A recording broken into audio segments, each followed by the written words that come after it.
enzimática. Terminar lo que nos faltaba. Y a ver lo de vitaminas.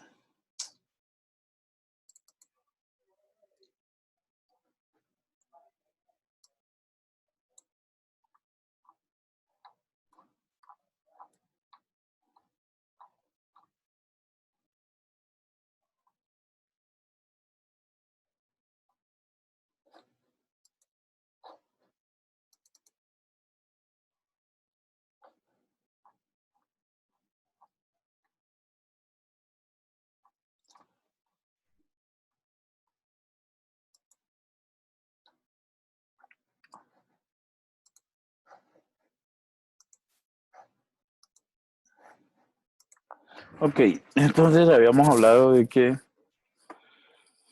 habían varias formas de regular la actividad de las enzimas, ¿sí? Habíamos dicho entonces que se podía, y bueno, en primer lugar, ¿por qué había que regular la actividad de las enzimas?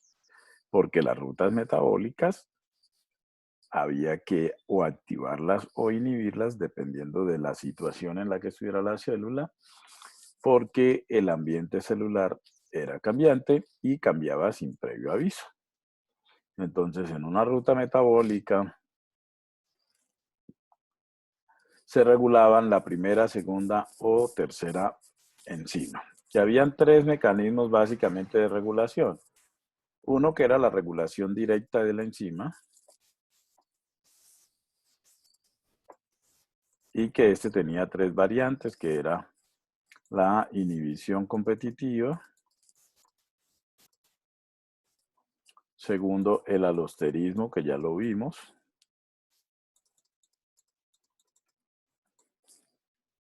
y tercero, la modificación covalente, que no lo hemos visto y lo vamos a ver hoy, que es, digamos, modificar la estructura de la enzima pegándole un grupo cargado, un grupo funcional cualquiera. Ya vamos a ver los detalles. El segundo era la regulación hormonal, que era por información que llegara de afuera que trajera una hormona sobre hay que activar o inhibir una determinada ruta, entonces esa regulación hormonal activaba alguno de estos mecanismos, sobre todo alosterismo o modificación covalente. Y la tercera era la regulación genética, hormonal, y la tercera la regulación genética. ¿Listo? Que era producir más de la enzima o disminuir la producción de la enzima. Y las hormonas pueden influir en esto de la regulación genética. Listo. Entonces, este mecanismo ya lo vimos, este mecanismo ya lo vimos también. Vamos a hablar de los otros mecanismos. Hay otro mecanismo que podríamos involucrar aquí, pues, como regulación directa, y son las isoenzimas. ¿Qué es una isoenzima? Sí, las isoenzimas, que hay muchísimas en el organismo, y hay que tener eso presente, son enzimas que tienen la misma estructura, perdón, la misma actividad enzimática, entonces tienen igual actividad enzimática,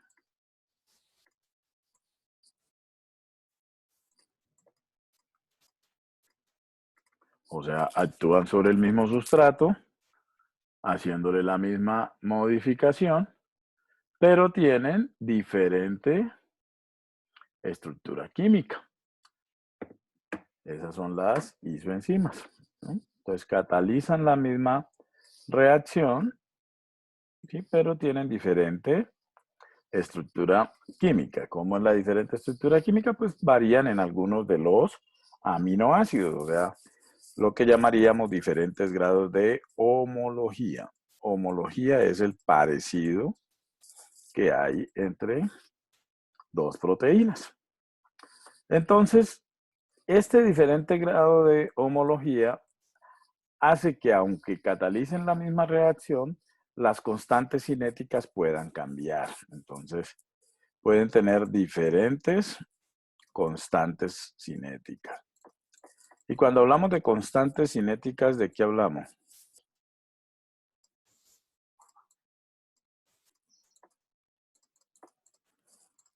¿Mm? ¿De la velocidad de la reacción? Hablamos de la Bmax o kcat, pues que ustedes ya saben que están directamente relacionadas. Hablamos de la km o hablamos de la kcat sobre la km. ¿Sí? Entonces, como tienen diferentes propiedades estructurales, pueden ser susceptibles de manera diferente a la regulación. ¿Listo? Entonces, veamos esto con un ejemplo. Casi que de todas las enzimas que vamos a hablar, hay isoenzimas, o de la gran mayoría. Entonces, miremos el caso de la lactato deshidrogenasa. ¿Quién es la lactato deshidrogenasa? La lactato deshidrogenasa es una enzima que agarra piruvato más NADH.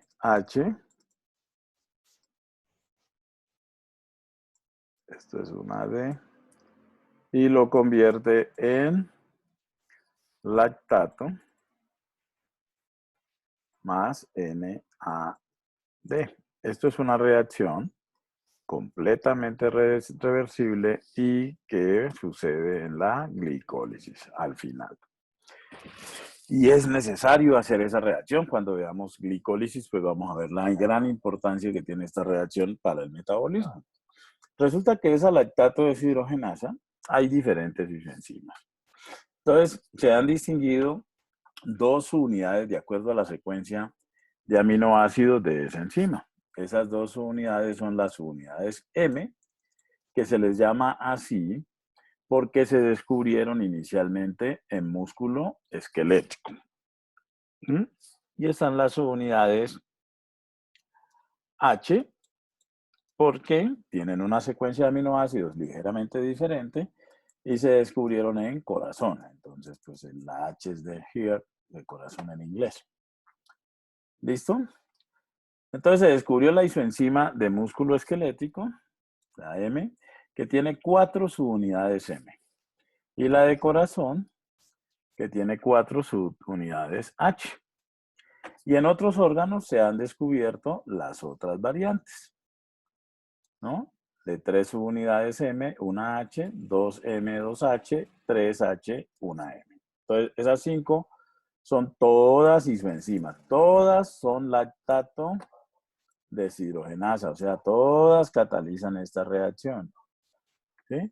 Solamente que hay unas que lo hacen más de lactato a piruvato, otras prefieren hacerlo más de piruvato a lactato. O sea, cambian sus afinidades y sus kcat. ¿Está eso claro? Sí, profe. Sí, profe. Entonces, a medida que vamos avanzando después del nacimiento, entonces resulta que cuando estamos antes de nacer, 9 días antes de nacer, entonces básicamente la única que tenemos es la 4H. Luego se van produciendo subunidades M, entonces aparecen las 3M, luego las 2M, luego aparecen las 3H, perdón, las 2H, 2M, luego las 3M, 1H, y al final, ya en la etapa adulta, aparecen. Entonces, tenemos estas 5 coenzimas, isoenzimas, perdón, en todas las distribuidas en diferentes partes del organismo. ¿Cómo es eso? Entonces, de acuerdo al tipo de tejido, entonces miren.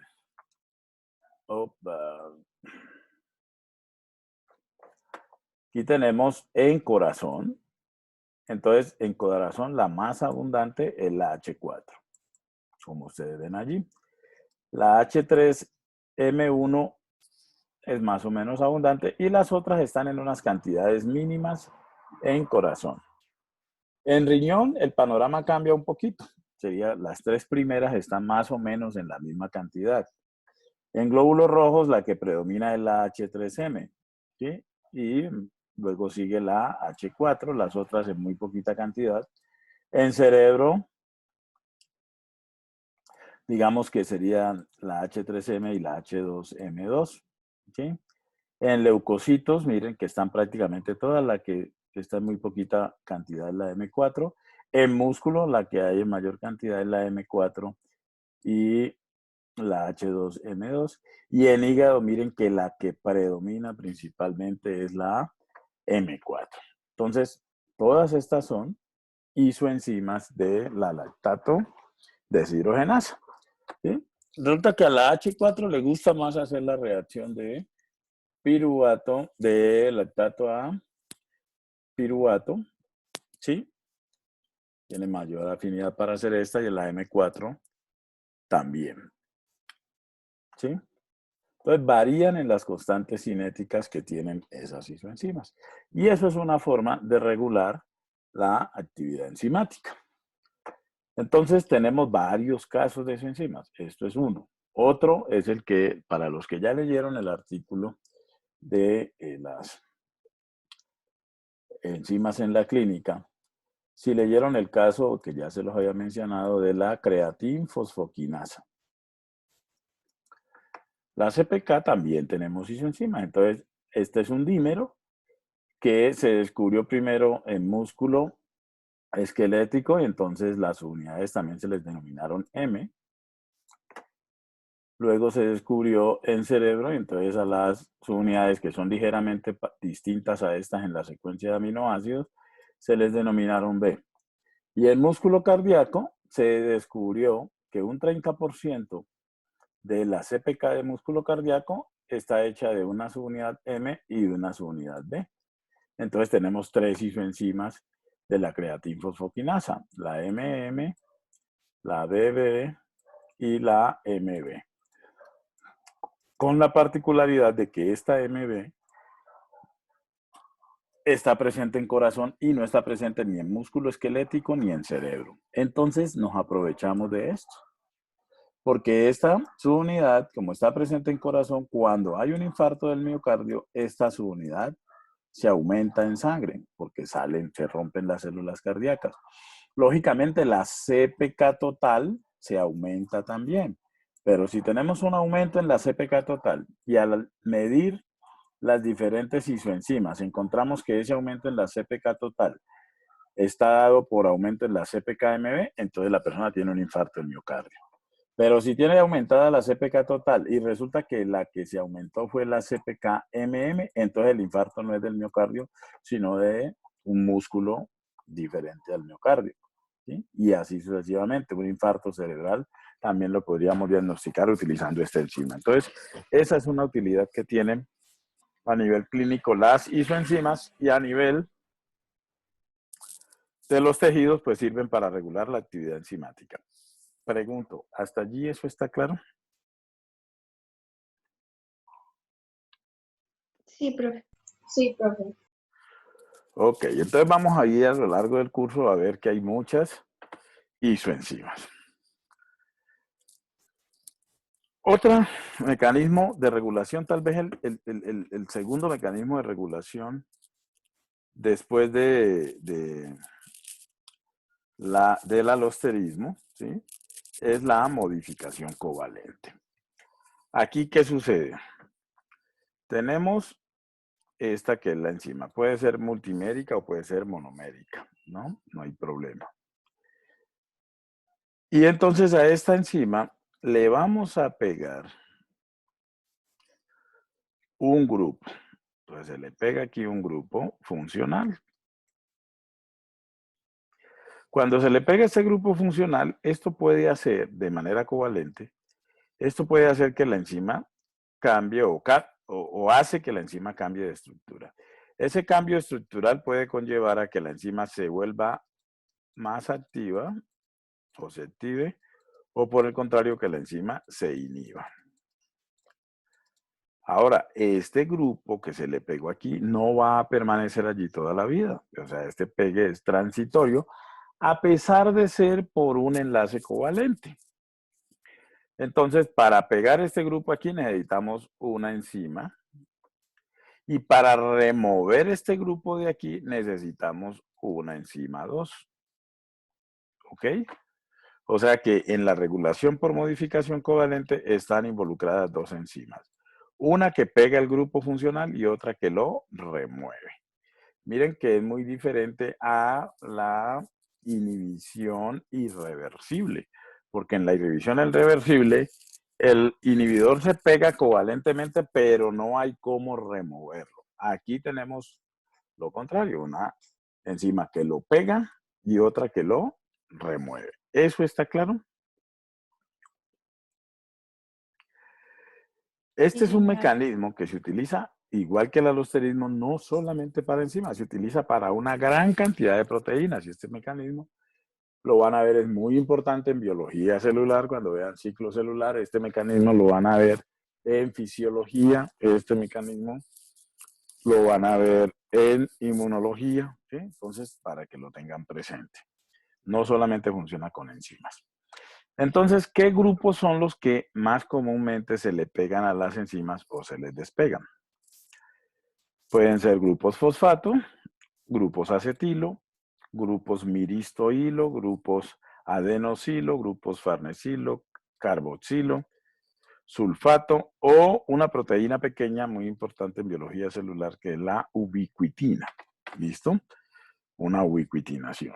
Entonces, hay muchos ejemplos. Vamos a ver ejemplos de cada uno de estos, o sea que no nos preocupemos mucho ahorita por esto, pero sí tengamos presente que el pegue de un grupo cualquiera de estos a una proteína determinada la va a volver más o menos activa. Entonces, puede ser que si se pega el grupo fosfato, digamos, vamos a hablar de un grupo fosfato. Tenemos aquí la enzima 1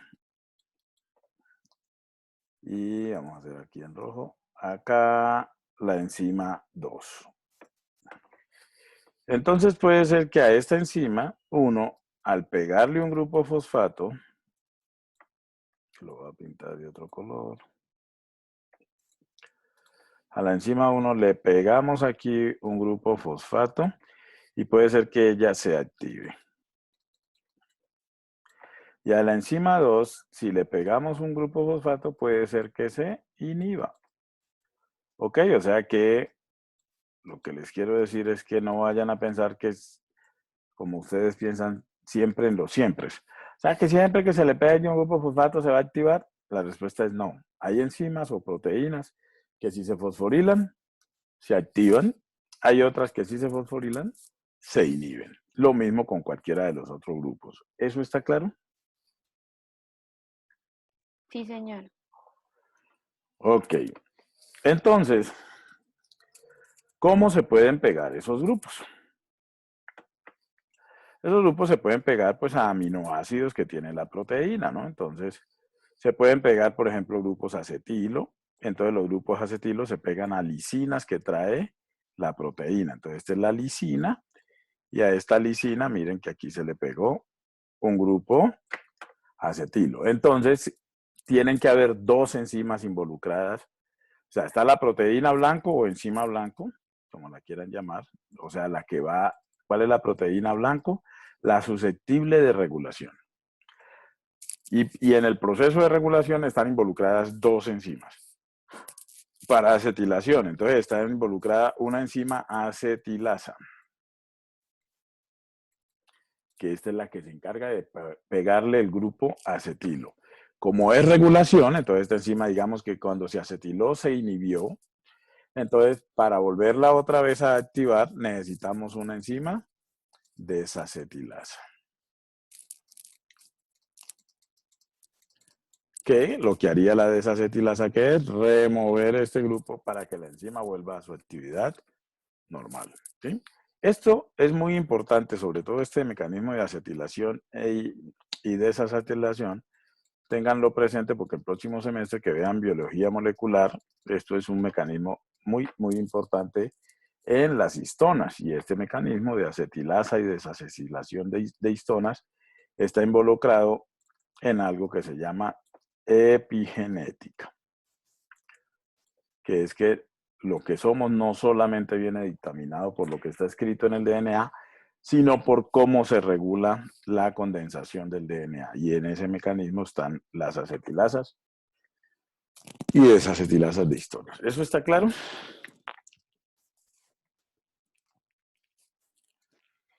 Otra forma Sí, de señor. hacerlo es, y tal vez la forma más común y que van a ver en fisiología, en biología celular, es el mecanismo de fosforilación. Fosforilación de fosforilación. Entonces, igual, esta va a ser nuestra proteína blanco. O sea, la que vamos a regular su actividad. Esa proteína blanco, entonces, necesitamos pegarle un grupo fosfato. Ese grupo fosfato, ¿quién lo va a donar? Lo dona el adenosin trifosfato, que va a convertirse en ¿qué? En adenosin difosfato. ¿A dónde se le va a pegar ese grupo fosfato a la proteína blanco? En un hidroxilo, ¿sí? Y ese hidroxilo puede ser de una serina, de una treonina o de una tirosina, que acuérdense, estos son los 3 aminoácidos que tienen grupo hidroxilo en su estructura. Entonces, se forma aquí un enlace tipo éster fosfato. Ahora, esa proteína blanco, para pegarle el fosfato, necesitamos una proteína que pegue fosfatos. A esa proteína la llamamos una quinasa. Y luego, para quitarle ese fosfato, o sea, para romper aquí y sacar esto y volver la proteína a su actividad inicial, necesitamos otra proteína que la vamos a llamar una fosfatasa. ¿Estamos? Sí, señor. Por lo general, este mecanismo de modificación, de regulación por modificación covalente, está amarrado a hormonas. O sea, ¿quién desencadena que se active la quinasa? Una hormona. ¿Quién desencadena que se active la fosfatasa? Una hormona. O sea, es muy importante en el mecanismo de regulación hormonal. ¿Listo?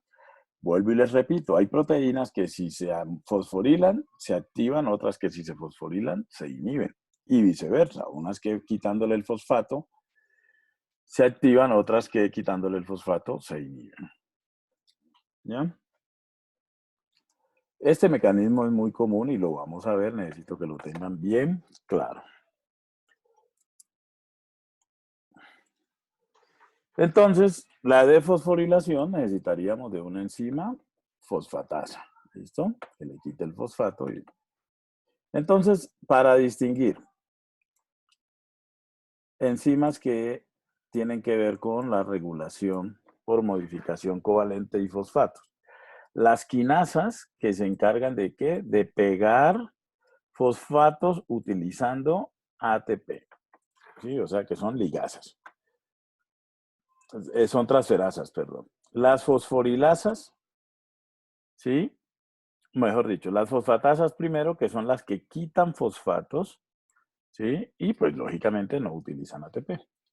Y las fosforilasas, que es un grupo muy particular de enzimas que no tiene nada que ver con esto de la regulación, que lo que hacen es adicionar fosfatos, pero no utilizan ATP, sino que utilizan fosfato inorgánico. Y vamos a ver este caso de la fosforilasa cuando veamos metabolismo del glucógeno. ¿Estamos?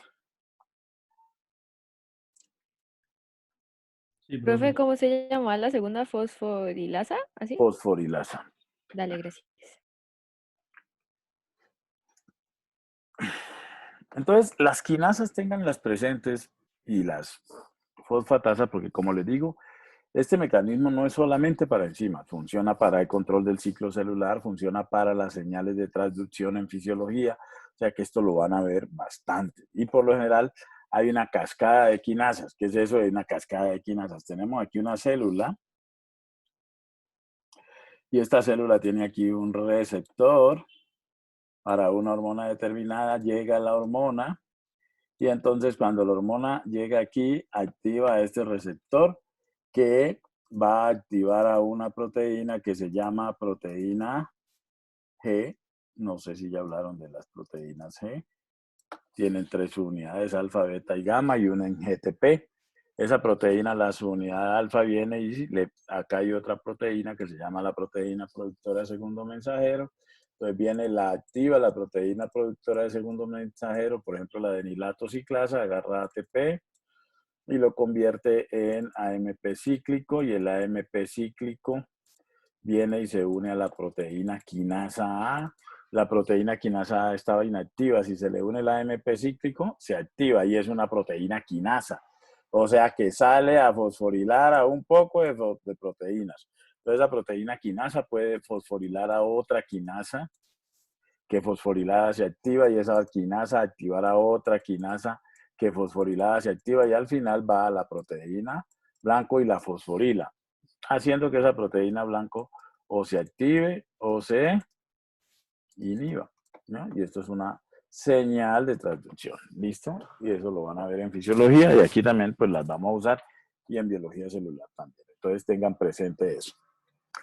¿Sí? Entonces los que le dan las señales a las quinasas, ¿quiénes son? Segundos mensajeros. ¿Quiénes son los segundos mensajeros? Nucleótidos cíclicos como el AMP cíclico o el GMP cíclico, ¿sí? Que activan a proteínas quinasas.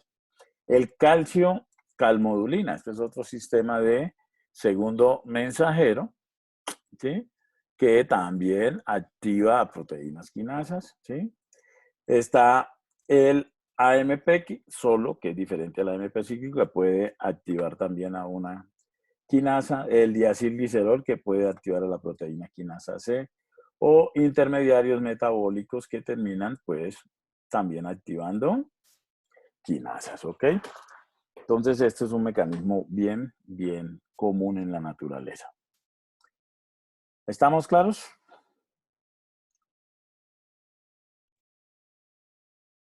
Sí, sí, señor. Entonces, les presento al AMP cíclico, miren. El AMP cíclico es adenosina, ribosa, y aquí estaría el fosfato. El fosfato normalmente este enlace no existe en el AMP. Entonces, en el AMP cíclico se forma este enlace entre el hidroxilo del carbono 3 con el fosfato, y entonces nos forma esta estructura cíclica. Por eso es que a esto se le llama AMP cíclico. Y este señor sirve como un segundo mensajero, que va a activar específicamente a qué quinasa. De una vez les digo, una que se llama proteína quinasa A, que es central en el metabolismo, ¿sí? Y pues responde a la acción hormonal, obviamente.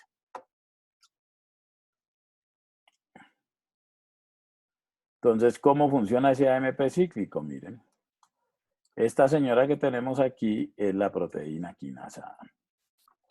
Esta es una enzima también alostérica, ¿no? Entonces, la proteína quinasa A, cuando está inactiva, ¿cómo está? Tiene dos subunidades catalíticas. Esta es una subunidad catalítica y esta es la otra subunidad catalítica. O sea, cuando hablo de catalítica es subunidades que ponen fosfatos. ¿Listo?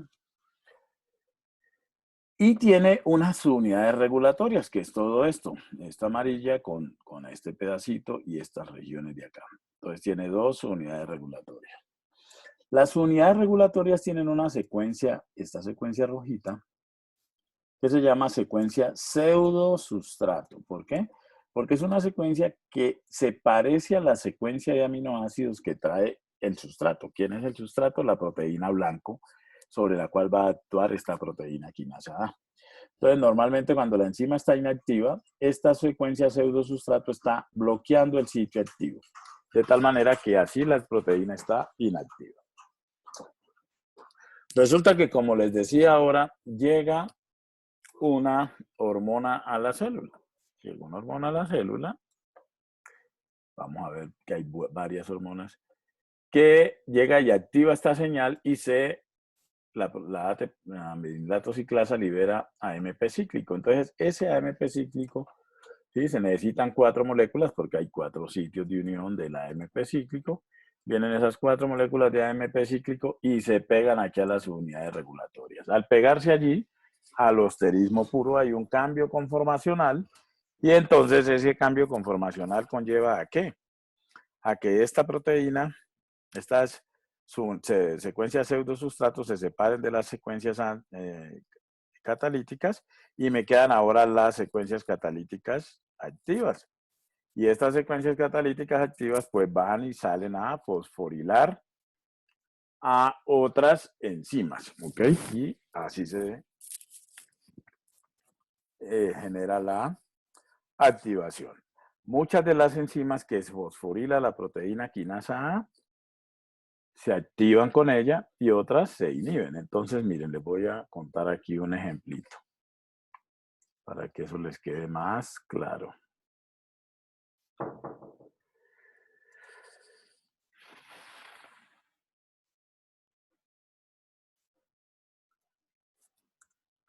Resulta que algo que vamos a ver más adelantico, entonces me voy a adelantar un poco aquí, es el metabolismo del glucógeno.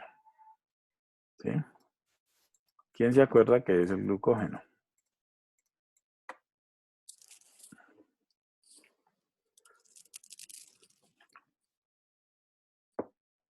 Era una pregunta. Ole. Profesor, Profe, ¿Es un qué? dale. es un polisacárido, ¿no? Es un polisacárido. ¿Y para qué sirve? Pues Para, está en el hígado, ¿no? Está en el hígado, sí. ¿Y para qué sirve? ¿Para qué lo tenemos en el Para hígado? almacenar energía. Exactamente. Es la principal forma de almacenar glucosa. O sea que apenas almorzamos, ¿qué hicimos? Comimos mucha glucosa. ¿Qué hicimos con esa glucosa? Gran parte de esa glucosa se guardó en el hígado y en el músculo en forma de glucógeno. Y se guardó a esa hora, ¿por qué? Pues porque había exceso. Y ya cuando necesitamos, ya en este tiempo más ratico, que no estamos consumiendo glucosa, entonces, ¿qué empezamos? Tenemos que empezar a desdoblar ese glucógeno. ¿Listo? Entonces aquí tenemos un hepatocito. Este hepatocito tiene aquí el receptor para ¿qué hormona? Pongamos que este receptor es el receptor de adrenalina o glucagón. Digamos que estamos en el hígado, entonces va a ser el glucagón. El glucagón, ¿quién es? La hormona que se encarga de que se active el desdoblamiento del glucógeno. ¿No? Entonces, por acá hay una enzima, la voy a pintar así, que se llama glucógeno sintasa. Apenas empezamos, comimos, entonces esta glucógeno sintasa, ¿qué está haciendo? Está agarrando glucosas y las está uniendo a una molécula de glucógeno y está haciendo crecer una molécula de glucógeno. Esto es apenas comimos, ¿ok? Este triangulito es la glucosa. ¿Quién está catalizando esta reacción? Esta señora. Resulta que ya pasaron 2 horas de comer. Los niveles de glucosa en sangre, esto en algún momento se los había dicho, deben permanecer siempre entre 70 y 110 miligramos por decilitro. Entonces, recién comimos, estaban un poquito incluso más altos y empiezan a ir bajando y ir bajando. Resulta que ya llevamos unas 2 horas sin comer. Entonces, estos niveles de glucosa están por acá. El cerebro lo detecta eso, ¿sí? Porque el cerebro es muy sensible a la glucosa y le mete el grito al hígado. ¿Cómo le mete el cerebro un grito al hígado? Bioquímicamente hablando.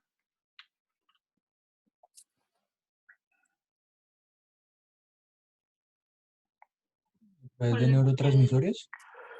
A través de neurotransmisores, ¿sí? Entonces el cerebro lo que hace es mandarle la orden al páncreas y el páncreas libera glucagón a partir de las células alfa. Y ese glucagón entonces viene y se pega aquí a este receptor. Este receptor, como ya les dije, activa la proteína G y aquí está la proteína productora, la ATP, la adenilato ciclasa, que la adenilato ciclasa entonces lo que va a hacer es a producir AMP cíclico y el AMP cíclico va a venir donde la proteína quinasa A la activa y esa proteína quinasa A activa viene donde otra proteína que se llama la fosforilasa quinasa, la fosforila y la activa y la fosforilasa quinasa, ¿sí? Viene donde, esta sí la voy a pintar así, una enzima que se llama glucógeno fosforilasa. ¿Qué hace la glucógeno fosforilasa? Ella viene y actúa aquí, rompiendo glucógeno y haciendo esta reacción al contrario para liberar glucosa, glucosa que luego se le quita el fosfato y sale a sangre. ¿Para qué? Para volver a aumentar esos niveles sanguíneos de glucosa. ¿Me entienden eso? Sí. Pero resulta que antes de que sucediera todo eso, estaba nuestra amiga la glucógeno sintasa. Entonces, imaginen ustedes que esta señora, la glucógeno fosforilasa, esté haciendo el trabajo de liberar glucosa. Pero la glucógeno sintasa sigue activa. Entonces, esta libera glucosa y ¿qué hace la glucógeno sintasa? La une con glucógeno y forma más glucógeno. Entonces, ¿saldría glucosa a la sangre?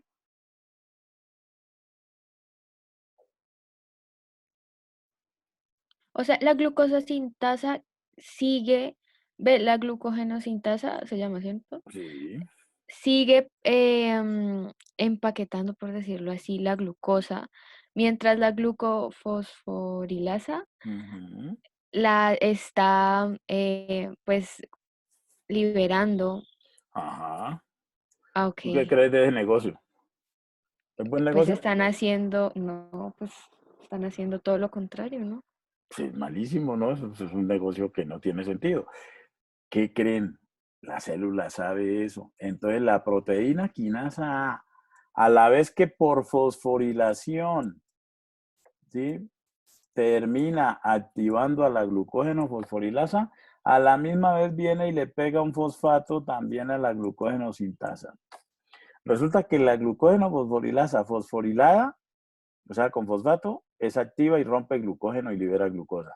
La glucógeno sintasa fosforilada es inactiva y entonces no me puede desdoblar glucógeno. Entonces ahora sí es buen negocio, porque resulta que estamos con los niveles de glucosa abajo y entonces está activa la glucógeno fosforilasa e inactiva la glucógeno sintasa.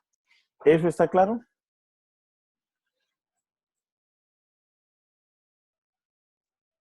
Pues por mi parte sí, por favor.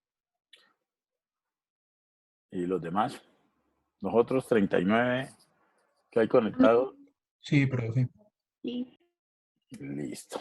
Perfecto. Entonces, eso es para que tengan, este mecanismo lo vamos a volver a ver cuando veamos el metabolismo del glucógeno, sino que se los adelanto para que le encuentren sentido a esa modificación covalente por fosforilación, desfosforilación o por cualquier otro grupo que se pegue. Listo. Otra forma de modificación covalente es mediante los precursores de enzimas. ¿Cómo se llaman los precursores de enzimas? Se les llama simógenos. ¿Un simógeno qué es?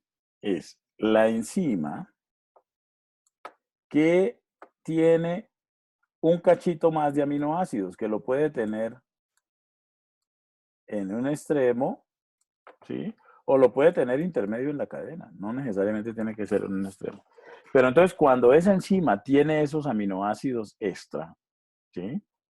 Está inactiva. ¿Cómo estaría activa?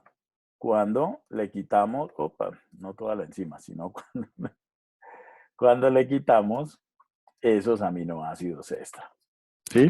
Allí estaría activa. Entonces aquí digamos que pongámosle el rojo. Entonces pasó de esta a este de acá.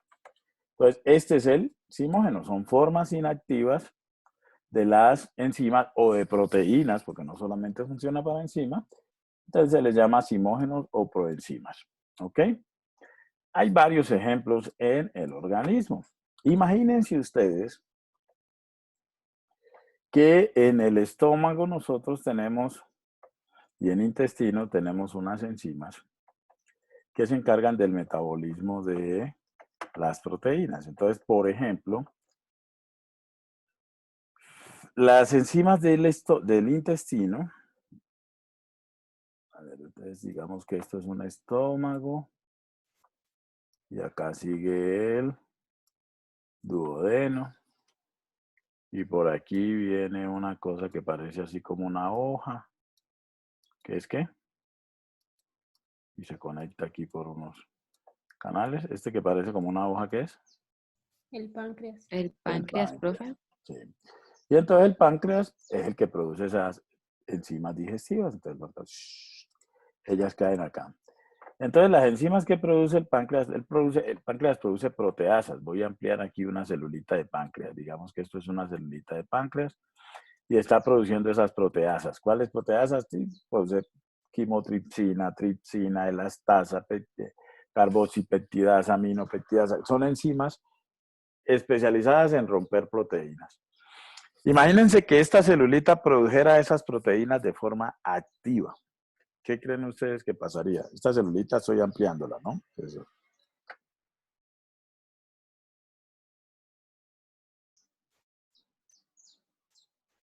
¿Me oyeron o no? Profe, ¿me puedes repetir que se me entrecortó, por favor? Si esta que es esta celulita aquí del páncreas está produciendo las enzimas, entonces,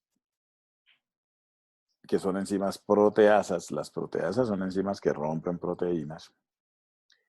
Entonces, les decía, imagínense que esta célula esté produciendo esas enzimas de manera activa. ¿Qué creen ustedes que pasa? ¿Comería el páncreas? ¿Ah?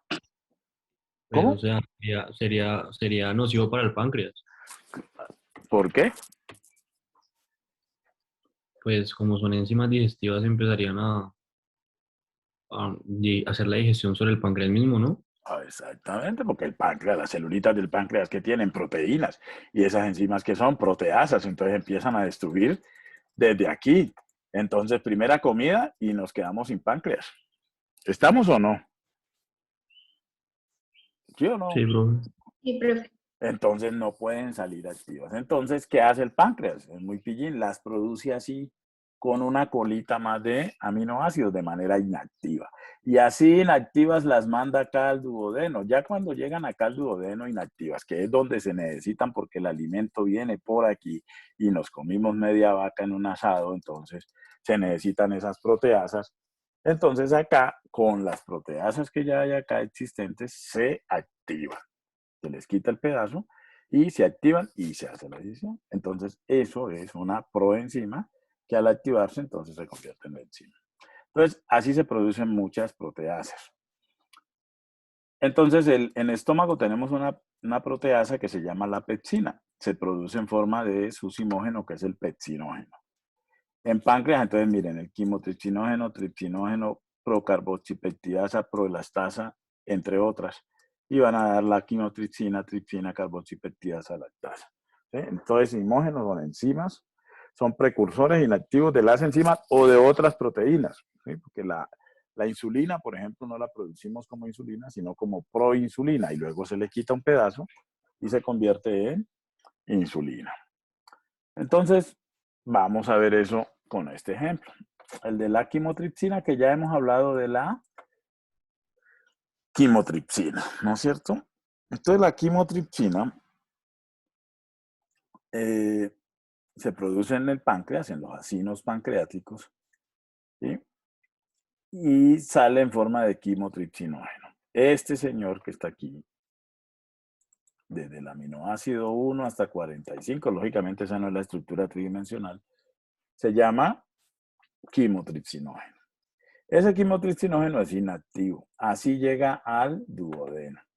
Cuando llega al duodeno, miren, la tripsina que hay allí en el duodeno, que es otra proteasa, pero esta sí ya es tripsina, ya está activa, pero está en el duodeno, ahí no hay problema. Esa tripsina coge al quimotripsinógeno y lo rompe aquí. Lo rompe en dos péptidos. Uno del aminoácido 1 al 15 y uno grande del 16 al 245.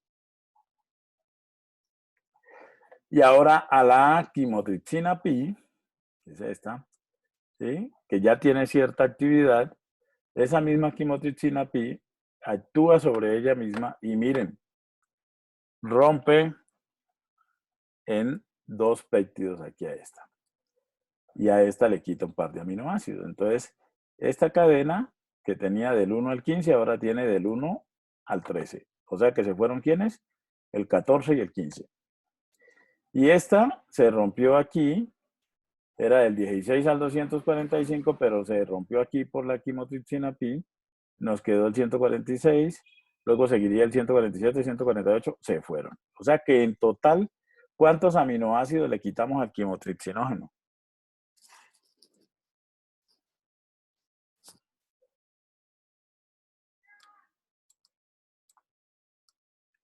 Aquí ya pasamos de clase de bioquímica a clase de aritmética. ¿Cuántos aminoácidos se le quitaron al quimotripsinógeno? 5. Cuenten. 4. 4. El 14, el 15, el 147 y el 148. Pero nos quedaron 3 cadenas. Resulta que esta es la quimotripsina activa. Y esa quimotripsina activa, ¿dónde se formó?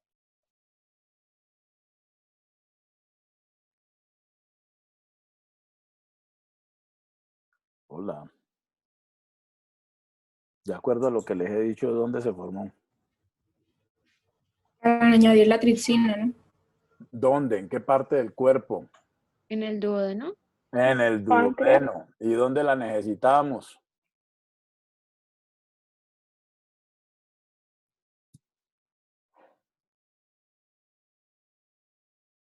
¿Dónde necesitamos la quimotripsina? También en el duodeno o en En otra el parte. duodeno. O sea, que se formó donde la necesitamos, en el duodeno. Y no nos quedamos sin páncreas, como decía ahora José. ¿Estamos o no? Eso de que nos quedamos sin páncreas es porque el páncreas no las puede producir activas porque van a estar ahí almacenadas, ¿verdad? Imagínate que el páncreas o cualquier otra célula, esta enzima es una proteasa. Proteasa. ¿Qué hacen las proteasas? Rompen proteínas. La célula del páncreas o de cualquier otro tipo celular, ¿tiene proteínas? Sí. Entonces imagínate que aquí ella produzca quimotripsina activa. ¿Tú qué crees? ¿Tú le apuestas a la supervivencia de esta célula? No, porque va a empezar a romper las proteínas de la célula misma. Ok, eso es. Listo. Gracias, profe. Ok. En el duodeno no hay problema. ¿Por qué? Pues porque ahí está llegando siempre alimento. Ahora, si tenemos el duodeno lleno de esta enzima y no hay alimento, Houston, tenemos problemas. Porque ¿qué va a hacer la enzima? Atacar a las células del duodeno, a los enterocitos, y entonces ahí tendríamos problemas. ¿Sí? Pero esto se secreta solamente cuando hay el estímulo de la comida. Ok.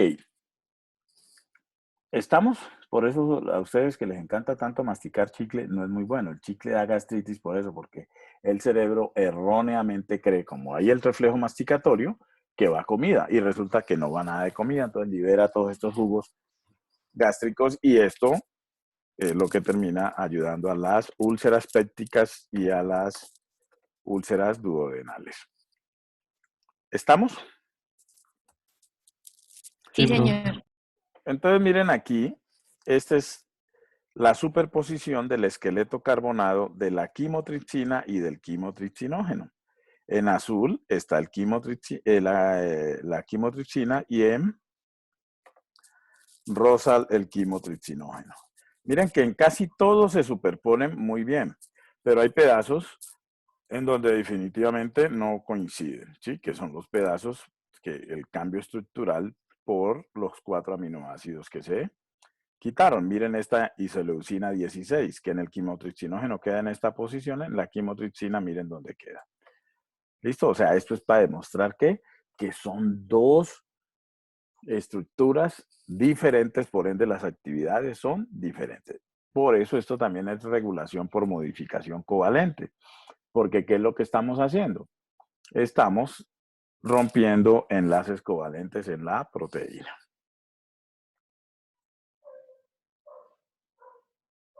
¿Listo? Sí, profe. Sí, señor. Entonces, esto es cómo funcionan los simógenos a nivel intestinal, ¿sí? Entonces, la enteropeptidasa, que es una enzima enteropeptidasa, esa sí la produce el intestino de manera activa. Entonces, esta enteropeptidasa es la que se encarga de agarrar el tripsinógeno que viene ¿de dónde? Del páncreas y lo convierte en tripsina, que es la forma activa. La tripsina puede agarrar al simógeno de la elastasa, que es la proelastasa, y convertirla en elastasa, que es la que se encarga de romper la elastina que consumimos. La misma tripsina puede agarrar al simógeno de la carboxipeptidasa, que es la procarboxipeptidasa, y convertirla en carboxipeptidasa. ¿Qué hace la carboxipeptidasa? Rompe proteínas empezando por el extremo carboxilo.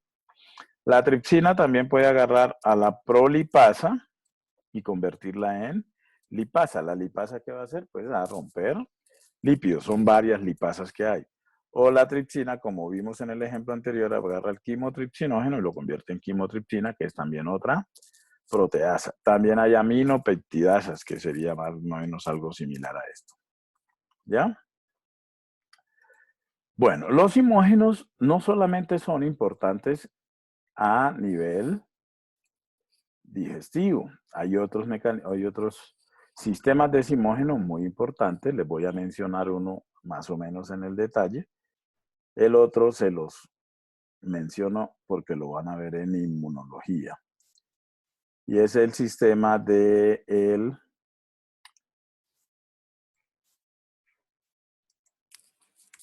complemento sérico. Ese lo van a ver en inmunología cuando vean parte de inmunología. Pero hay algo muy importante y es la coagulación de la sangre. Entonces, si esto es un vaso sanguíneo, el vaso sanguíneo tiene un epitelio, como todos los tejidos del cuerpo. ¿Cómo se llama el epitelio de los vasos sanguíneos? Endotelio. ¿Cómo? Endotelio.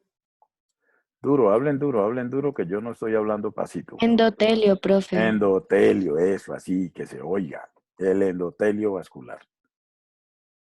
¿Listo? Y aquí, pues adentro de esto, pues van una serie de células, ¿no es cierto?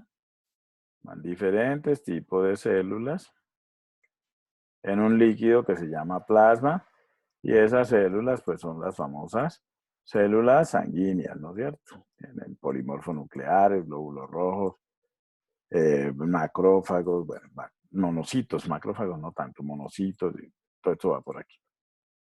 Y en ese plasma hay una gran cantidad de proteínas. Dentro de las proteínas que hay en el plasma están las proteínas de la coagulación de la sangre. Y aquí también en la sangre van las plaquetas, que son todos estos puntitos moraditos que les estoy pintando allí. Entonces resulta que, como estamos en Colombia, a este individuo, por robarle el celular, ¿qué pasó? Lo apuñalearon. Al apuñalearlo, entonces, ¿qué le hicieron? Le abrieron un hueco aquí, que no lo borro porque se me va todo, ¿no? Entonces, le abrieron un hueco. ¿Qué creen ustedes si se abrió un hueco ahí?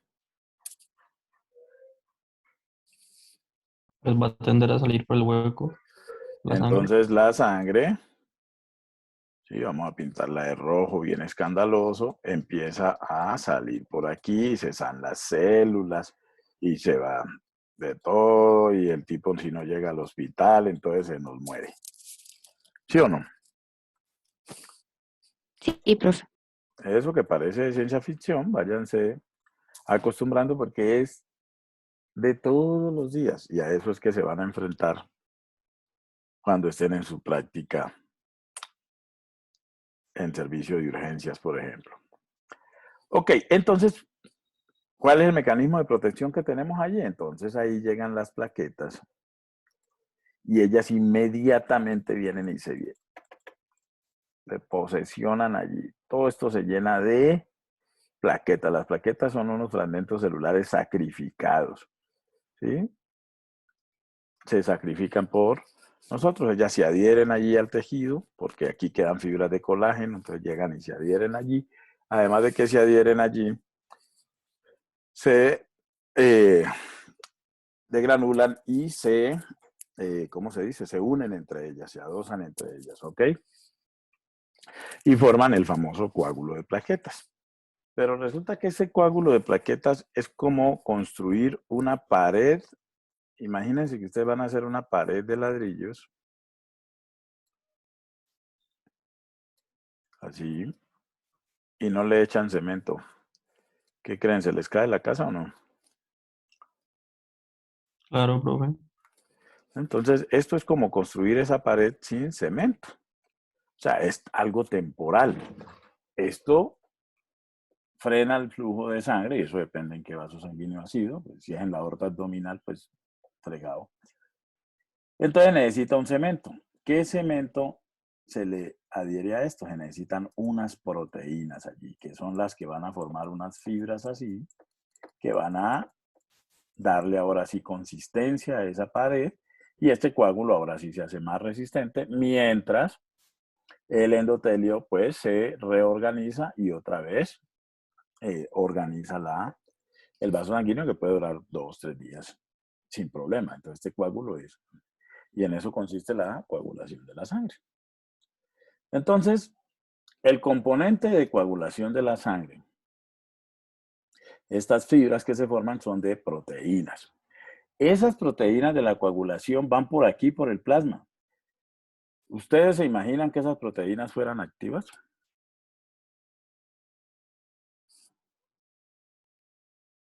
No se formarían muchos coágulos, ¿no? Exactamente, no sería para nada bueno. Entonces, ¿cómo están esas proteínas aquí en la sangre? Están de forma inactiva y son los famosos factores de coagulación.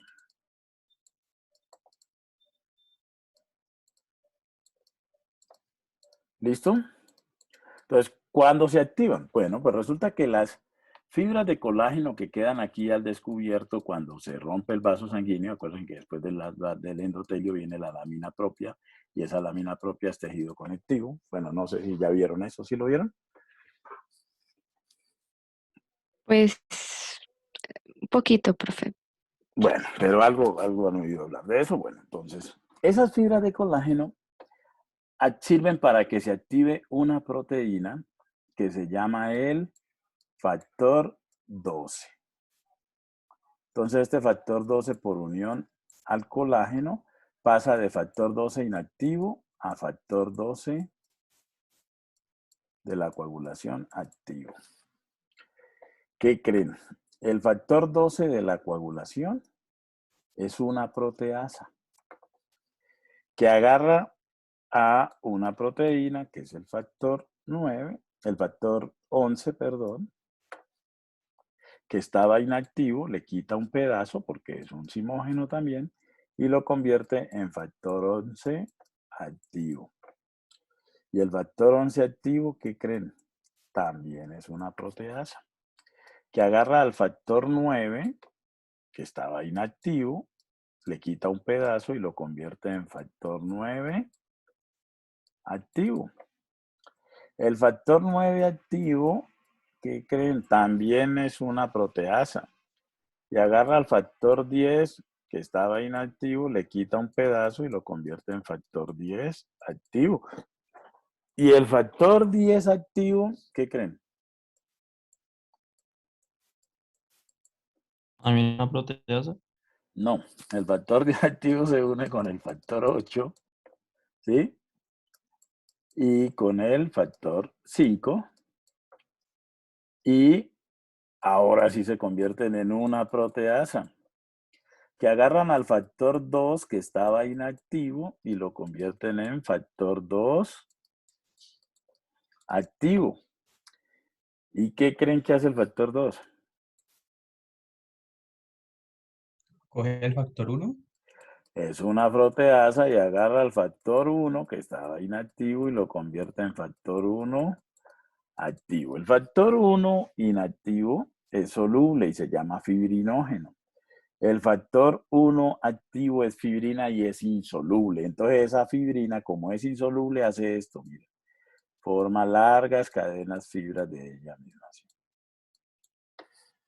Pero entonces estas fibras de fibrina no son muy estables.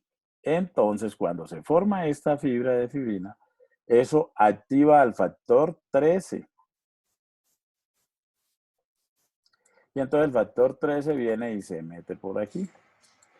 Se mete por aquí y estabiliza ese coágulo de fibrina. Y eso es lo que tendríamos aquí que se une con el coágulo de plaquetas, el cemento para ese coágulo de plaquetas. Ahora, ¿ustedes han visto que si echan sangre en un tubo se coagula o no? O si cae sangre al piso. No. Ah, no, la sangre en el piso no se coagula y la sangre en un tubo no se coagula. ¿O Sí, sí? sí, profe. Claro que sí se coagula. La única forma de que no se coagule es si le echas una sustancia que se llama anticoagulante, que es lo que pasa cuando donan sangre. Bueno, ustedes no han donado sangre, son menores de edad, pero ¿estamos?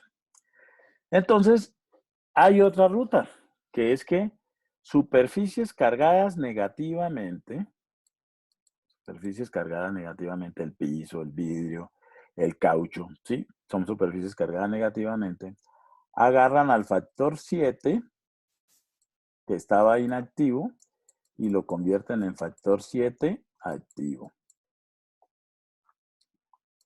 Y el factor 7 activo puede agarrar al factor 10 que estaba inactivo y lo convierte en factor 10 activo. Y el factor 10, pues ya saben, se une con factor 5, con factor 8 y llegamos acá. ¿Listo? Entonces a esta de acá, hasta aquí, se le llama la vía intrínseca de la coagulación.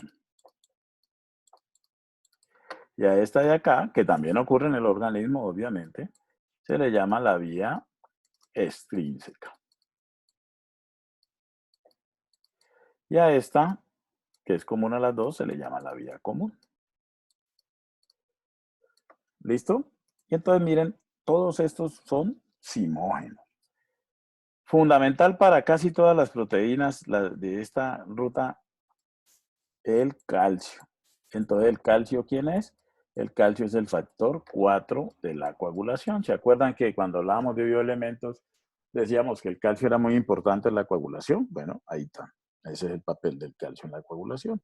Si no hay calcio, no funcionan estas vías metabólicas, estas vías de coagulación. Por esa razón es que cuando les echan sangre en un tubo, ese tubo tiene que tener un anticoagulante. El anticoagulante, que hay varios, está el EDTA, está el citrato, está el oxalato, hay varios. Todos estos son compuestos cargados negativamente que, como tenemos el ion calcio cargado positivamente, lo secuestran. Y si no hay calcio, entonces la sangre no se puede coagular. ¿Listo? ¿Por qué no están en orden los factores? ¿Por qué no se empieza de arriba con el 1 y se termina en el 13? ¿No? Pues porque es de acuerdo al orden como se fueron descubriendo.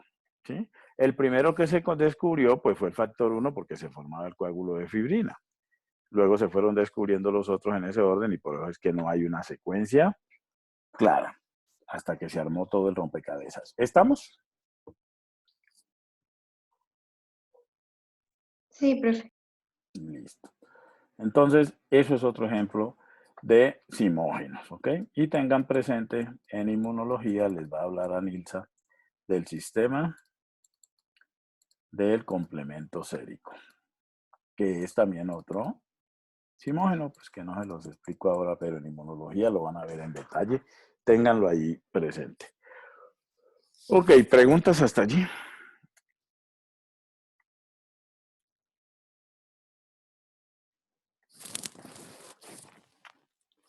No, señor. Listo, entonces vamos a cambiar de tema. Con eso terminamos regulación de la actividad enzimática. ¿Sí? Entonces, déjenme en cambio la diapositiva.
Ok, entonces vamos a hablar de las vitaminas. Y con esta de las vitaminas ya estaríamos cerrando el tema de enzimas, ¿ok?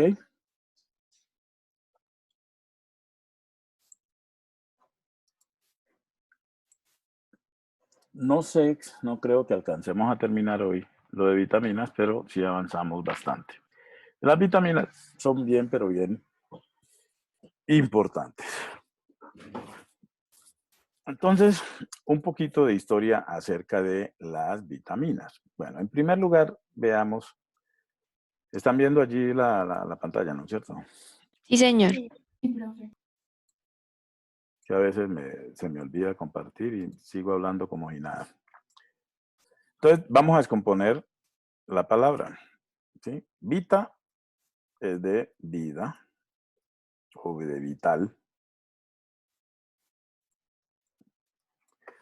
Y aminas, ¿sí?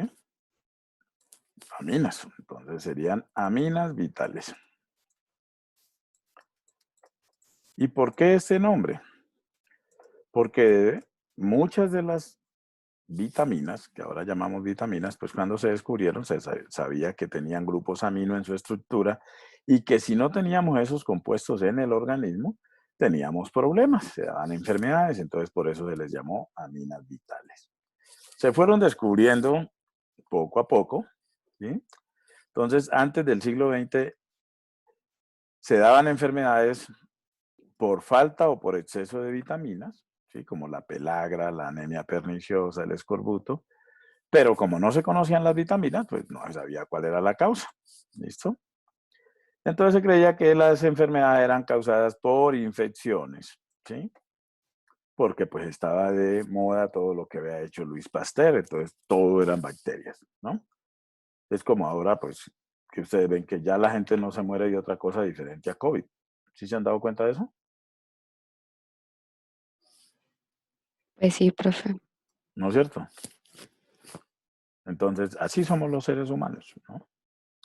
Bueno, en 1905, este señor, William Fletcher, entonces descubrió que cuando la gente tenía beriberi, el beriberi es una enfermedad en la cual la gente se desmaya fácilmente, no se sostiene en pie, ¿sí? Por eso le llama beriberi, pues le da una tembladera y...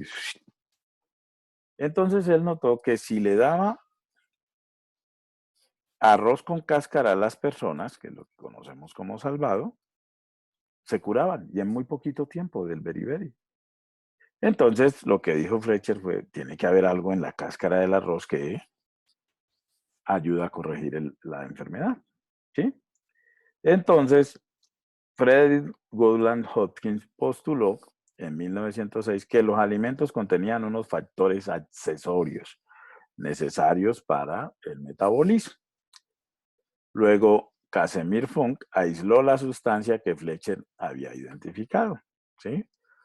La aisló y como esa sustancia era una amina y si no estaba, daba beriberi, entonces lo llamó amina vital, ¿sí? Que luego se le llamó vitamina. De ahí viene el nombre. Y ya luego, Jack Drummond propuso eliminar la E para no enfatizar en el término amina y bueno, ya son vitaminas o vitaminas. ¿Qué características fundamentales tienen las vitaminas? En primer lugar, son compuestos orgánicos y de bajo peso molecular, ¿no? O sea, no son polímeros como las proteínas o los polisacáridos.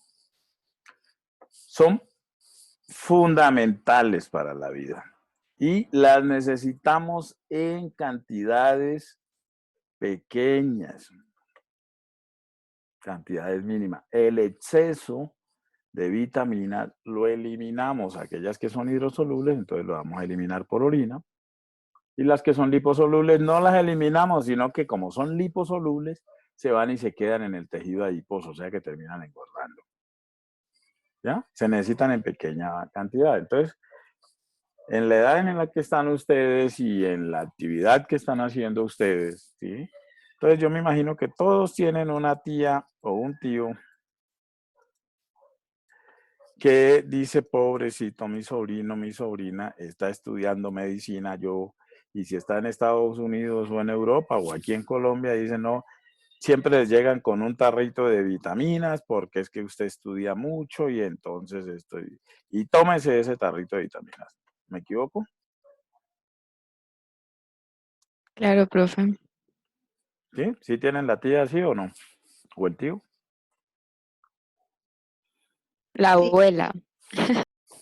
El familiar o el vecino, pues, porque pues ustedes estudian medicina, pobrecitos, tienen que nutrirse muy bien. Entonces les hacen tomar vitaminas. Pues les tengo la noticia de que el exceso de vitaminas no sirve para nada. Se botan, se eliminan, ¿ok? Porque las necesitamos en pequeñas cantidades.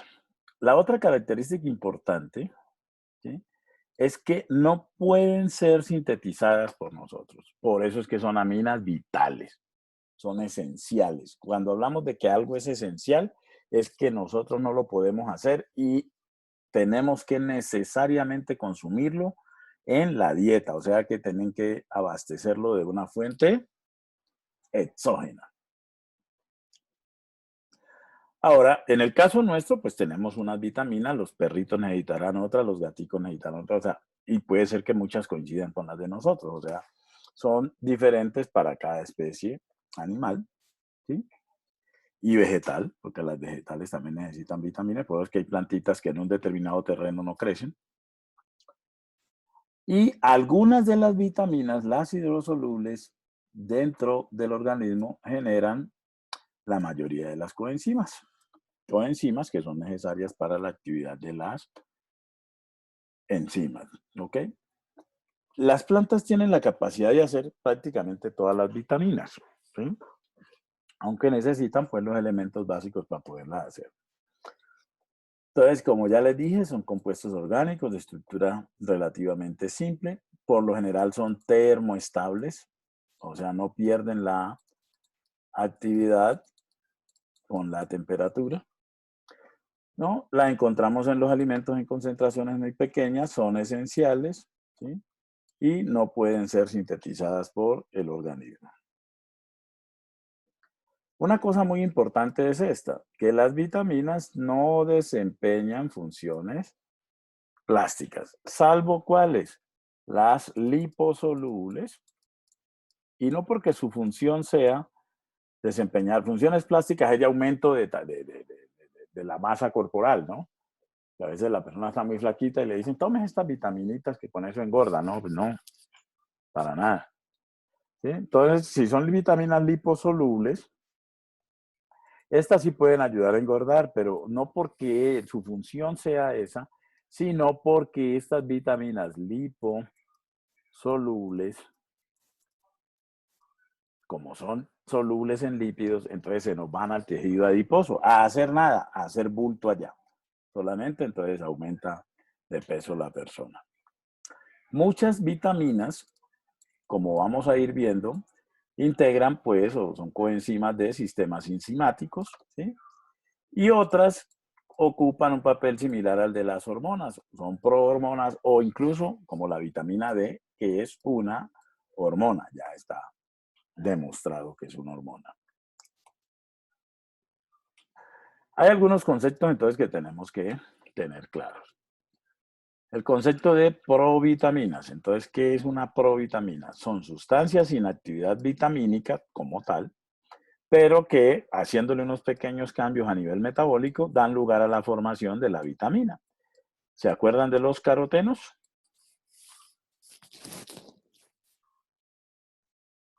¿Qué eran los carotenos? ¿Aló? Sí, profe. ¿Qué eran? ¿Por qué no contestan? ¿Están dormidos o qué? Como lo que da un pigmento, ¿no son los betacarotenos esos? Como los que vienen en la zanahoria y todo eso, ¿no es? Sí, esos son los betacarotenos. ¿Y qué tipo de moléculas son?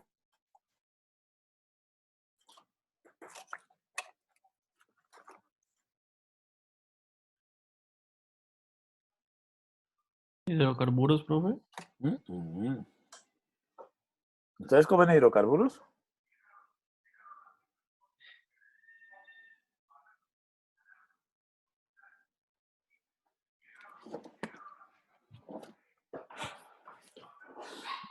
No continúo hasta que no me digan qué son los betacarotenos. Porque yo fui muy claro con ustedes desde el comienzo. Les dije que todo lo que hemos visto el semestre pasado lo necesitábamos ahora. Entonces ustedes verán.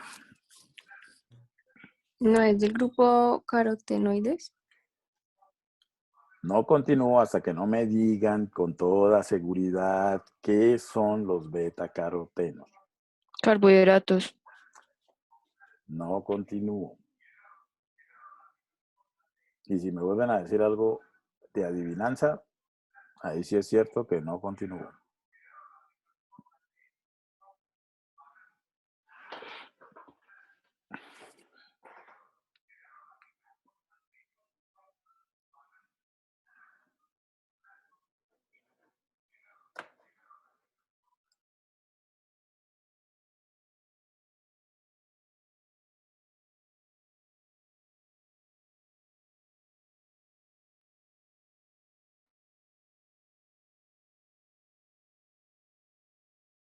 Profe, el betacaroteno es un precursor de forma inactiva de la vitamina A.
Entonces, sigo esperando.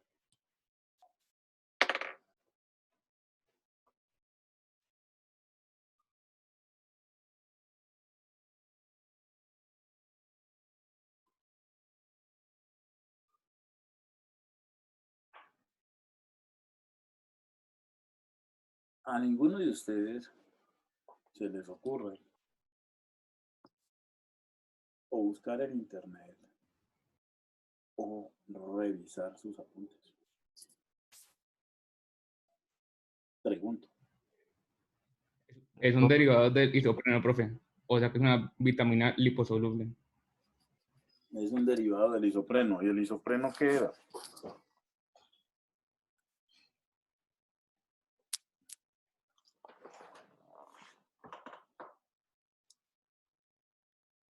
¿Qué era el isopreno? Yo les hablé del isopreno el semestre pasado, ¿no? Sí, en los lípidos. Ah, en los lípidos, entonces. Redondéame la idea. Sí, profe, pues hay lípidos que son derivados del isopreno y pues en ellos tenemos a los esteroles, a los esteroides y a las vitaminas liposolubles. Y pues dentro de ese grupo tenemos a los carotenos, pues que son cíclicos. Ok. Muy bien, Daniel. Entonces los carotenos son lípidos. Son lípidos derivados del isopreno y el isopreno tiene muchos dobles enlaces y entonces como tienen dobles enlaces, por eso es que dan colores tan intensos como el de la zanahoria, el tomate, las cáscaras de las frutas. ¿Eso lo habíamos hablado, sí o no? Sí, profe. Y entonces, ¿en qué habíamos quedado?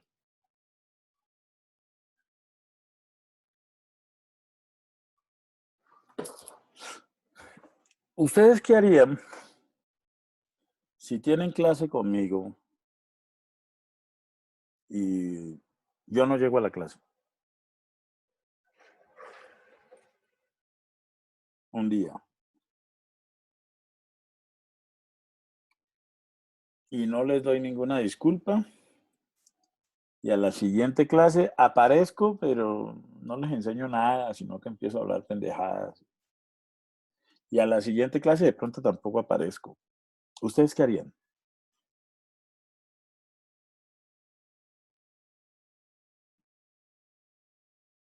Díganme, sinceramente, ¿qué harían? ¿Quejarnos? ¿Con quién te quejarías, Isabela? Pues con el Pachajua, con el director Guerra. Te quejarías. ¿Y tú qué le dirías, por ejemplo, Isabela? Pues que el profe no ha venido a clases, algunas clases, y que cuando viene pues no nos da los temas como tal, sino que habla cualquier cosa. Perfecto. Pregunta a los demás. ¿Eso que haría Isabela está bien? Pues yo No, primero profe, hablaría primero se habla con contigo, la usted. verdad. No, y digamos que no les doy ni chance que hablen conmigo. ¿Qué dice Gabriel? ¿Eso estaría bien? ¿Lo que dice Isabela? Pues, profe, si usted no da la chance de hablar, pues ahí sí, como que es un poco más complicado el poder comunicarse. Ajá. ¿Y entonces qué harías tú, Gabriel? Lo que dice Isabela, ¿sí o no? Sí, señor. Claro, y eso es lo correcto, lo que tendrían que hacer, porque no les estoy cumpliendo. ¿Estamos de acuerdo en eso? Ahora volteémosla. Si ustedes tienen un compromiso, y es que ustedes vieron una bioquímica 1, ¿la ganaron?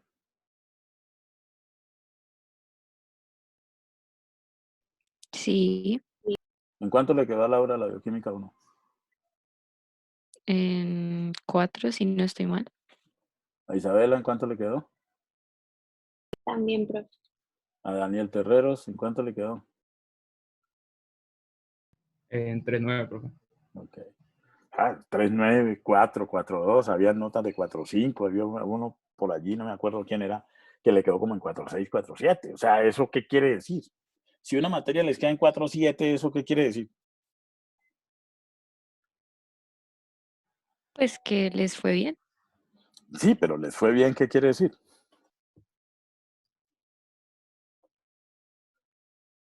Pues que aprendimos. Exacto, que aprendieron. Y entonces, ¿dónde está lo que aprendieron si estas cosas yo se las enseñé o no se las enseñé, Daniel? Sí, profe. Lo que dijiste de los betacarotenos y el isopreno, eso yo se los di o no. Sí, ahí lo tengo en los apuntes. Ok. Entonces eso es lo que les vengo diciendo desde el primer día de clase, chico. Porque entonces esto que es supremamente sencillo se les va a convertir en algo supremamente complejo porque no, entonces si no se acuerdan, no acordarse no es pecado, ¿eh? Que eso esté claro. Lo que sí es pecado es que además de que no me acuerdo, me advierten que tengo que tener esos conocimientos claros, yo no me preocupo ni siquiera por tenerlos claros. Sería exactamente la misma situación que les estoy planteando que pasaría si yo no les doy clase, no dejo que hablen conmigo, nada. ¿No les parece?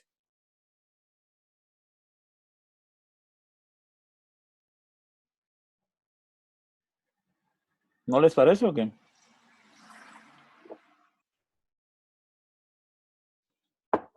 Sí, señor. Entonces, pilas con eso. Entonces, los beta-carotenos, que los consumimos en la dieta, no son vitamina, pero con esos beta-carotenos nosotros podemos fácilmente convertirlos en ¿qué vitamina? En la vitamina A. Con la vitamina A. Los beta-carotenos hacemos la vitamina A. Entonces, por eso son provitaminas. ¿Y qué es un vitámero? Un vitámero son compuestos con actividad vitamínica análoga, o sea, varios compuestos que pueden ejercer la misma actividad de vitaminas. Se parecen un poquito, pero no son lo mismo, que es el caso que tenemos también con la vitamina A, en el caso del retinol, el retinal, que es la versión aldehído, y el ácido retinoico. Los tres pueden servir como vitamina A. ¿Estamos? Sí, señor. De acuerdo a la estructura química, entonces a las vitaminas las clasificamos en dos grandes grupos. Hidrosolubles, que es el nombre creo las define, ¿sí? Que son solubles en agua, ¿sí? Y liposolubles, que el nombre también las define. No son solubles en agua, o sea, son solubles en lípidos. Estas, pues, son de naturaleza polar, estas son de naturaleza no polar. Las hidrosolubles las dividimos a su vez en las del complejo B y la vitamina C. Y las liposolubles las dividimos en la vitamina A, la D, la E y la K. ¿Sí? La famoso DECA, pues, para que no se les olvide. Entonces, aquí tenemos esa clasificación un poquito más detallada. Entonces, liposolubles, el DECA, estas son de naturaleza lipídica, son derivadas del isopreno. ¿Sí? Y las hidrosolubles, entonces tenemos las del complejo B, que a su vez las podemos dividir en las que participan en reacciones metabólicas de liberación de energía. Entonces ahí tenemos a la tiamina, la riboflavina, niacina, ácido pantoténico y biotina. Se les llama el complejo B porque se agruparon y se les dio la letra B con un numerito. Entonces la tiamina es la misma B1, riboflavina es la misma B2, niacina la B3, el ácido pantoténico la B5, la biotina la B7. ¿Sí? Hematopoyéticas también son del complejo B, pero que participan en la producción de células sanguíneas muy importantes. Por ende, la deficiencia de estas vitaminas nos va a traer problemas en la producción de células sanguíneas. ¿Sí? Entonces, allí tenemos al ácido fólico y a la cianocobalamina, que es la vitamina B12. Y está una que sirve para varias cosas a nivel metabólico, que es la peridoxina o piridoxal, que es la vitamina B6.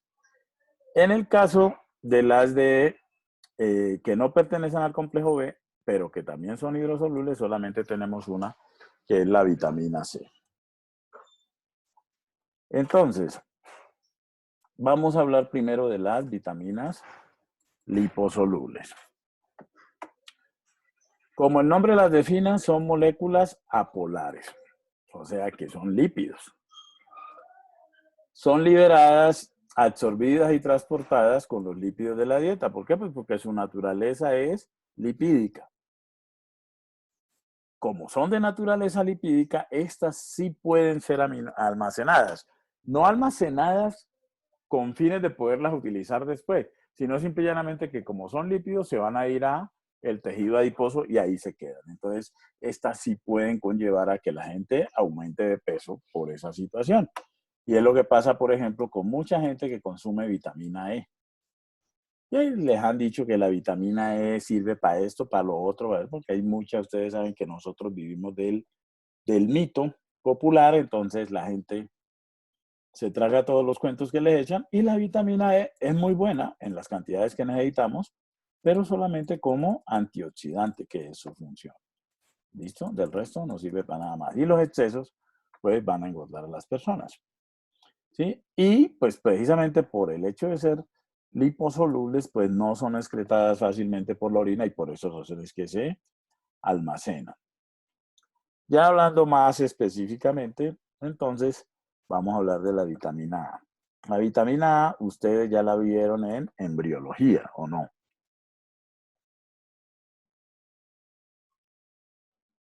Que era un teratógeno. En exceso.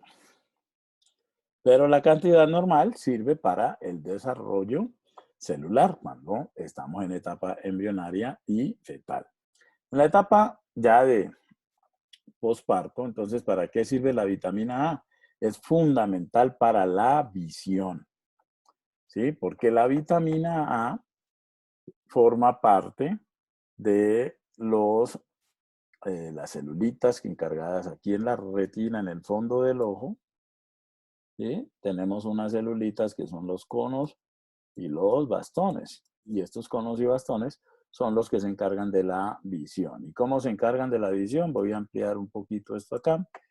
Entonces aquí tendríamos la membrana de un cono o bastón y aquí hay una proteína que se llama la rodoxina y sobre esa rodoxina está la vitamina A, que está en forma de 11, en forma de 11-cis-retinol. Y ese 11-cis-retinol, cuando llega un haz de luz, entonces pasa a 11-trans-retinol y eso genera una señal que se transduce por esta proteína. Y acá está la proteína G, se activa y llega hasta esa señal, esa despolarización, hasta aquí, hasta el nervio óptico a la corteza occipital y allá es donde vemos. Entonces, comprenderán ustedes que el no tener suficiente cantidad de vitamina A nos va a generar problemas de visión, ¿sí? Entonces, son varias moléculas realmente, ¿ya? Porque hay varios vitámeros allí. Los podemos hacer de los beta-carotenos que consumimos en la dieta, ¿sí? Pues miren que si partimos un beta-caroteno a la mitad, tendríamos la vitamina A. El retinol es la versión alcohol, pero puede ser también el retinal, que es la versión aldehído. ¿Listo? Y entonces, la encontramos pues en frutas, en vegetales, hortalizas y todo esto. Es esencial para la visión, el crecimiento, por eso lo vieron en embriología, y mantener los tejidos epiteliales. Entonces, la vitamina A puede tener una acción antioxidante leve, pero la tiene, ¿sí? El retinol es el fotorreceptor de la retina, lo que les acabo de explicar. ¿Dónde conseguimos en la dieta suficiente vitamina A? En hígado, alimentos animales como hígado, leche, yema de huevo. Vamos a ver que el hígado es un alimento, el hígado pues de vaca, de cerdo, es un alimento muy bueno porque ahí vamos a encontrar prácticamente todas las vitaminas. Yo sé que a ustedes, la mayoría, no les gusta el hígado y no comen hígado, pero bueno, es muy bueno. Un hígado bien cocido no tiene problemas. Y en frutas y vegetales de colores llamativos, pues allí también hay bastantes beta-carotenos y ya sabemos que con eso. ¿Qué pasa si no tenemos suficiente vitamina A? Si es en un adulto, pues, o un niño, pues tendríamos la ceguera nocturna. O sea que para poder ver necesitamos de la luz. Entonces, lógicamente, cuando hay poca luz y además de eso tenemos deficiencia de vitamina A, pues no vamos a poder ver bien, ¿sí? Porque hay alteraciones de la córnea, de la conjuntiva y de la retina, ¿sí? Se puede dar hiperkeratosis en la piel, o sea, capas de queratina muy gruesas y cabellos secos y cefaleas, pues por la cefalea más que todo por el esfuerzo que se hace para poder ver, entonces eso conlleva a dolor de cabeza. El exceso de beta-carotenos en un adulto pues no es tóxico porque se acumulan en el tejido, ¿sí? Pero puede generarse o utilizarse el ácido retinoico, que es un vitámero de la vitamina A, para tratar la psoriasis y el acné. ¿Listo? Entonces, aquí están las versiones de la vitamina A que les decía, el 11-transretinal, el 11-cisretinal, el retinol y el ácido retinoico.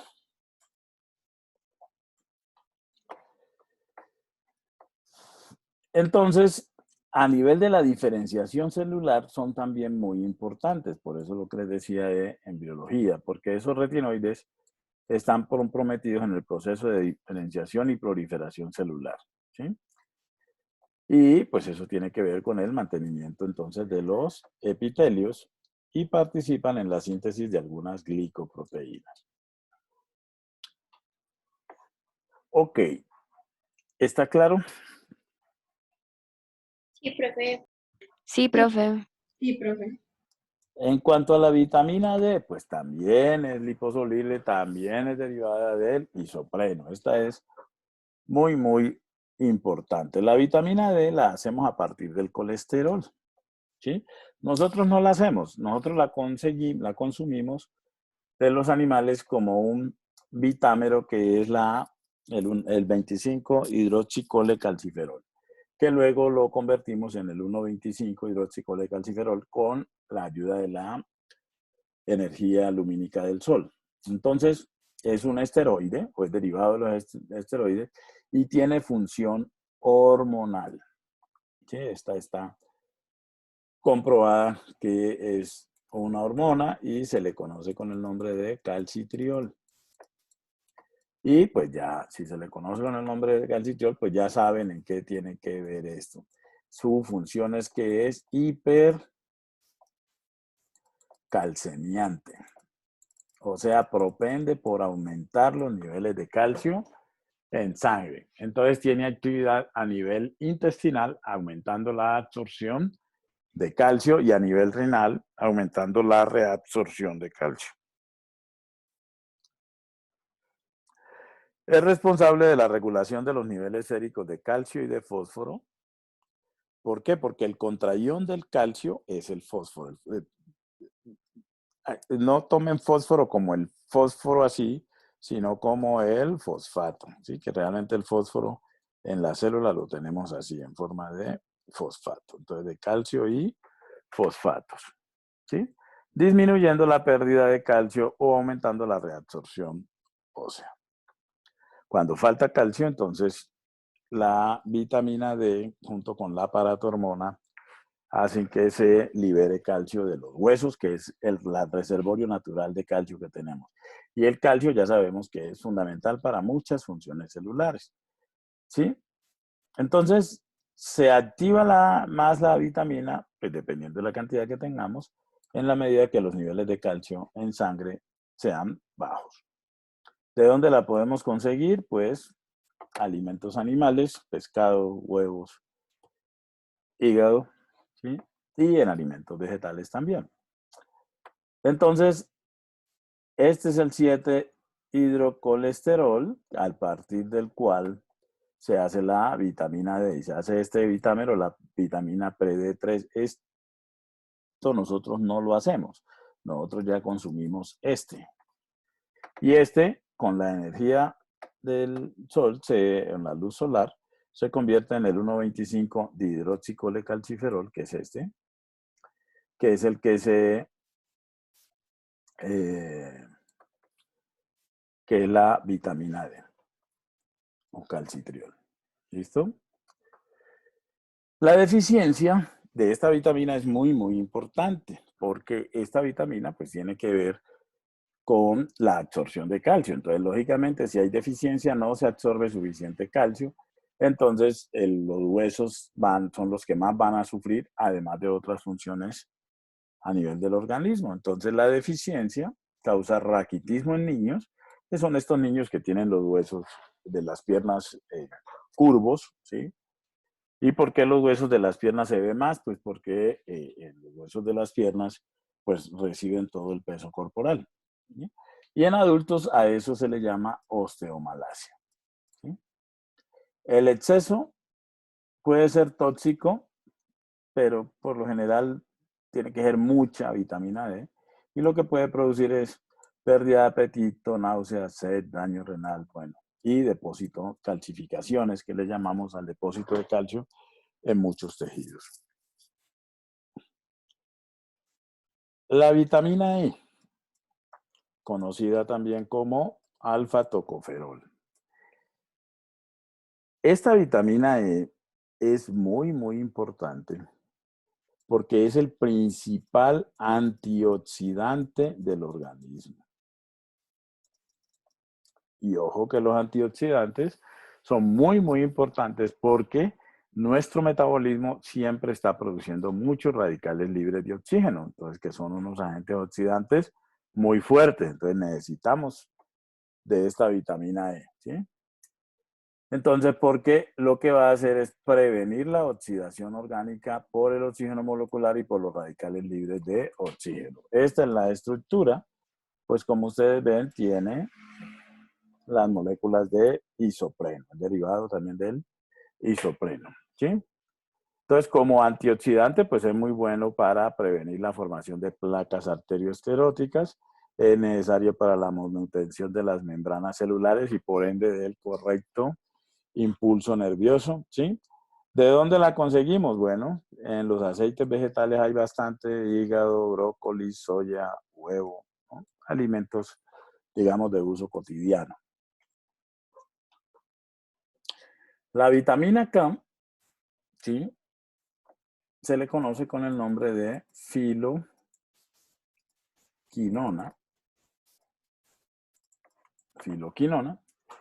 Y esta vitamina K es muy importante en el hígado porque sirve de cofactor para la síntesis de algunos de los factores de coagulación de la sangre, que se les llama factores vitamino K dependientes. Son el factor 2, el factor 7, el factor 5 y el factor 10. Eso se relaciona con la cascada que ahorita estabas explicando, Sí, ¿cierto? Sí, claro. Los factores de coagulación que les decía ahora. Entonces, si hay deficiencia de vitamina K, no se producen estos factores. Y comprenderán ustedes que si no se producen estos factores, pues no hay coagulación, ¿no? Y eso pues no es nada bueno para el organismo, ¿no? Entonces hay que tener buena cantidad de vitamina K, la cantidad necesaria, nada de excesos. ¿Dónde la conseguimos? Pues miren, en muchos alimentos vegetales y animales, ¿sí? Y tenemos una gran ventaja y es que la flora bacteriana intestinal que tenemos también la produce, o sea que la posibilidad de uno tener deficiencia de esto, comiendo normalito y teniendo pues su flora intestinal bien, es mínima. La deficiencia entonces puede traer, como ya les dije, problemas en la coagulación. Y en recién nacidos, pues esto es bastante importante, ¿sí? Y el exceso puede llegar a producir anemia hemolítica en los recién nacidos. En el caso de las vitaminas hidrosolubles, pues ese cuento es diferente, porque como el nombre lo dice, son solubles, porque tienen grupos cargados en su estructura, por ende difunden más fácil. El exceso no provoca trastorno porque no vamos a tener exceso en condiciones normales, porque el exceso siempre lo vamos a botar por orina. La participación que tienen a nivel celular es que forman coenzimas, que son las que le van a ayudar a las enzimas metabólicas a llevar a cabo su función. La vitamina C no forma coenzima, pero es un agente antioxidante muy importante y además es fundamental en la síntesis de dos aminoácidos, la hidroxiprolina y la hidroxilisina, para hacer colágeno. ¿Sí? Entonces, aquí continuamos en la próxima clase. Entonces, en la próxima clase terminamos vitaminas y necesito que se lean el capítulo pero se lo leen, el capítulo 13, que es sobre el capítulo 15, sobre generalidades del metabolismo. ¿Ok? Porque ya con esto de las vitaminas terminamos lo de enzimas y arrancamos con generalidades del metabolismo. ¿Listo? Strayer, ¿no, profe? Sí, de Strayer. Sí, Perfecto. Vale, profe. Bueno, listo. Hablamos entonces el próximo martes. Chao, profe. Muchas Chao, profe, gracias. Bueno, gracias. chao. Listo, profe. Chao, que estés muy Pónganse bien. pilas, estudien, lean las cosas. Bueno, Vean que Bueno, esto no se señor. complica, pero es que no me hacen caso y después vienen los ayayay. ¿Ok? Está bien, profe, qué pena. Listo. Gracias. Bueno, chao. Muchas gracias. Vale. chao, profe. Feliz Chao, tarde. Isabela, que estés bien. Una cosita. Igualmente. Voy a decir un momento Profe, ¿estás ahí? Sí, aquí estoy. Que si puedes mostrar un momentico la diapositiva 9. Oh, ya dejé de compartir. A ver, y la cerré. ¿Qué te quedó faltando? ¿Ok? Es la imagen donde está como el mapa conceptual de todas las vitaminas. Ajá, ¿qué te faltó allí? No, pues era para tomarle captura. Ah, no, tranquila que yo le mando esa diapositiva, no se preocupe. Dale, gracias, Yo profe. entre mañana y el sábado le subo las grabaciones de esta semana y esas diapositivas. Vale, gracias. Una Al input, pues. pregunta Dime. para subirte el resumen del Voy a artículo que crear me... una carpeta en Intu para eso. Ah, Me ok. avisan de aquí al sábado para que lo suban. ¿Listo? Bueno. ¿Hasta cuándo Vale. hay plazo? ¿Hasta el sábado? Martes, hasta el próximo martes. Ah, listo, bueno. Gracias, profe. Bueno, pues, Chao. chao.